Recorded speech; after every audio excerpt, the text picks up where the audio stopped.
Ezekiel Elliott is still suspended, but still gets to play. Michael Bennett has a run-in with the police, and Hurricane Irma took away one thing I love before it even reached Florida. What everyone's talking about and what you need to know about top NFL news right now on the Play Reaction. The NFL season is here, hallelujah! Well, it is for most of us. More on that later.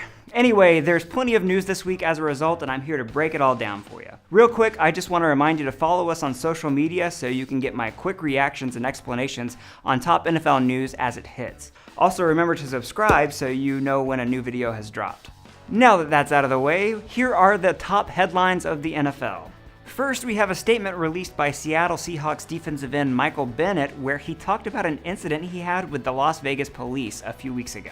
According to Bennett, he was walking to his hotel after the Mayweather-McGregor fight when he heard gunshots and saw people running the other way. He started to run away as well, but Bennett says that's when police singled him out. He goes on to say this: "A police officer ordered me to get on the ground. As I laid on the ground, complying with his commands not to move, he placed his gun near my head and warned me that if I moved, he would blow my head off. Terrified and confused by what was taking place, a second officer came over and forcefully jammed his knee into my back, making it difficult for me to breathe. They then cinched handcuffs on my wrists so tight that my fingers went numb." I'll link to the full statement below so you can read the whole thing. Bennett says they used unnecessary excessive force and that he was doing nothing more than being a black man in the wrong place and the wrong time.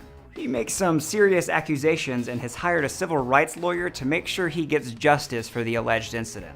This obviously is an important story because we've heard so many like it recently in this country. To give you context around the conversation in regards to the NFL, Bennett is one of the players who have made noise by refusing to stand during the national anthem until he sees, in his words, equality and freedom. He is one of the more outspoken players on this issue, so the fact that this has happened to him means that it should be very interesting to see how it all plays out. Also, not only have players come out in support of Bennett, but NFL Commissioner Roger Goodell has released a statement giving his full support of Michael in this matter. As I record this, the latest news is that the police officer in question was not wearing his body camera, but they're still reviewing every piece of video they have. We'll see soon how the tape matches Bennett's word. Speaking of legal trouble, Cowboys running back Ezekiel Elliott has been in an ongoing fight to reduce or eliminate his 6-game suspension. Real quick, here's everything you need to know about Elliott's situation. Summer of last year, before his rookie season, Zeke was accused of domestic assault by his former girlfriend. By September, the DA in Columbus, Ohio decided not to prosecute Elliott, but the NFL decided to conduct their own investigation. Fast forward to March of this year when Elliott thought it would be a good idea to pull down a woman's top during a St. Patrick's Day parade. Yeah, while he's still being investigated by the NFL. Which then brings us to August, when the NFL decided to suspend Elliott 6 games for violating their personal conduct policy. Elliott then decided to appeal the suspension, which then lasts a while. So, what do you do when you're bored and not getting the results you want? You sue someone. Zeke's lawyers filed a lawsuit to vacate the suspension, accusing the NFL of league-orchestrated conspiracy to hide critical information. They say that the league purposefully ignored evidence in support of Elliott in order to suspend him. On top of that, the players' union stepped in and filed a temporary restraining order to block any suspension. So while all of this is tied up in a legal battle that no doubt has all the drama of a 90s courtroom film, Elliott loses his original appeal and is still suspended for 6 games. However, since the NFL arbiter took so dang long to make a decision and missed a deadline, Zeke is still allowed to play in Week 1. Oh, and it's possible that while all the lawsuits are still going on, we could go the entire season before Elliott has to serve his suspension. Don't you just love lawyers? No? Just me?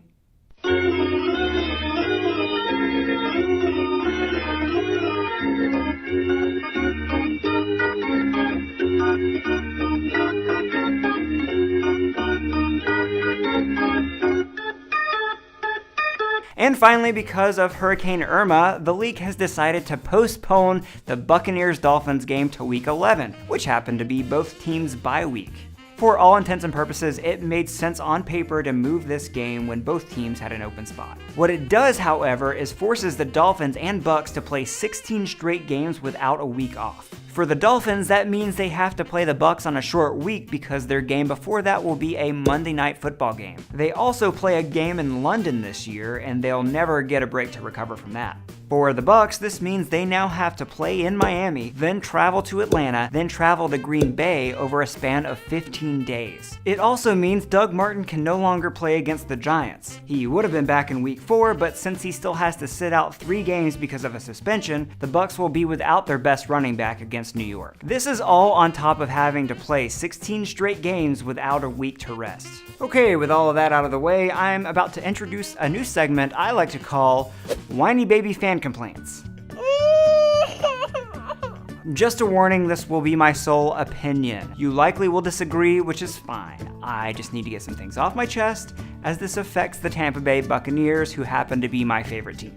First and foremost, I think this decision sucks, and there was a better option available. The NFL claimed that their decision was based on making sure the players and personnel wouldn't have to leave their families behind while a hurricane was hitting them, which is super noble and absolutely makes sense. I just don't believe them. Let's look at the other option available to them. There were rumors that they were looking into moving the game to a different city. New Orleans, Atlanta, and Carolina are all away this week and have perfectly capable NFL stadiums. There were also reports of them looking into Philadelphia and Pittsburgh. To me, this sounded like a much more logical choice. The schedule doesn't get messed up and the players get their rest week. I mean, the NFL is all about player safety, right? It's a win-win. On top of that, it's a huge opportunity for PR and to raise money for the soon-to-be affected areas. Eagles player Chris Long put it best on Twitter. Should move the game to a neutral site, sell affordable tickets to benefit hurricane recovery. Am I being naive? It's a slam dunk, right? Why wouldn't the league do this? Well, I just can't think of any reason. Here's the deal. If they moved the game to a neutral site, Miami would lose a home game, which would bring them down to 6 since they lost a home game by agreeing to play in London this year. This means that they and the NFL would lose money. And we all know that the NFL is struggling and desperate to make ends meet, right? What if they canceled the game scheduled in London and gave that lost home game back to Miami? There will be other London games this year, but they can't do that. Why? So, instead of taking the loss because of a literal freak of nature forming in the Atlantic and efforting to raise money benefiting those who will be losing their homes, the NFL has decided to postpone the game under the guise of doing what's best for the families. But here's the thing. I have yet to find one player or player's wife on Twitter that has been outspoken in support of the decision. Quite the opposite recently. I've seen tweet after tweet from those involved that this was the decision they didn't want. So, is the NFL saying they know what's best for families more than the families themselves? Okay. There are more people affected by moving the game to a neutral site than just players and coaches, right? There's other staff, trainers, etc. that I'm sure would love to be with their families. And honestly, it would be a logistical nightmare in a short amount of time. I totally get that, and that's a fair point. But let me ask you this. If the Dolphins and Bucs didn't share a bye week, do you think the NFL would have just canceled the game so they could be with their families? Or do you think they would have figured out the neutral site thing? That should be your answer as to what really fueled the NFL's decision here. I personally believe they would never straight up cancel a game, even if that meant leaving families behind, which leads me to believe that's not the real reason they chose this option. So what's the big deal?